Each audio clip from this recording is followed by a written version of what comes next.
For instance, if you wanted to go to a chemist and say, look, I want to have a chemical, say a pesticide, which will persist throughout the food chain, and I don't want it to have to renew it very, very often. I'd like it to be relatively non-destructible. And then he'd put two benzene molecules on the blackboard and add a chlorine here and a chlorine that, and that was DDT. When the 8th Army needed Jap civilians to help them out in our occupation, they called on native doctors to administer DDT under the supervision of our men to stem a potential typhus epidemic. Dusting like this goes a long way in checking disease, and the laughs on them. Pardon our dust.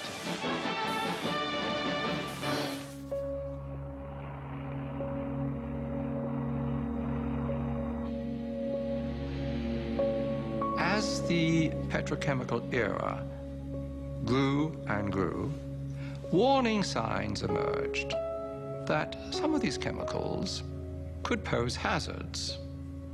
The data initially were trivial, anecdotal, but gradually a body of data started accumulating to the extent that we now know that the synthetic chemicals which have permeated our workplace, our consumer products, our air, our water, produce cancer and also birth defects and some other toxic effects.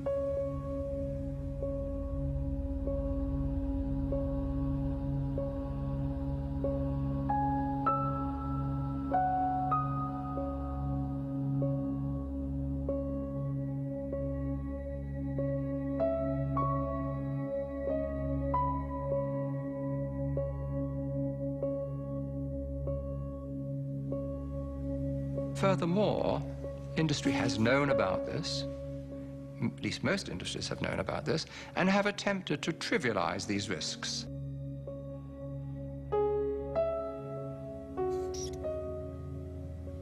If I take a gun and shoot you, that's criminal. If I expose you to some chemicals which knowingly are going to kill you, what difference is there? The difference is that it takes longer to kill you.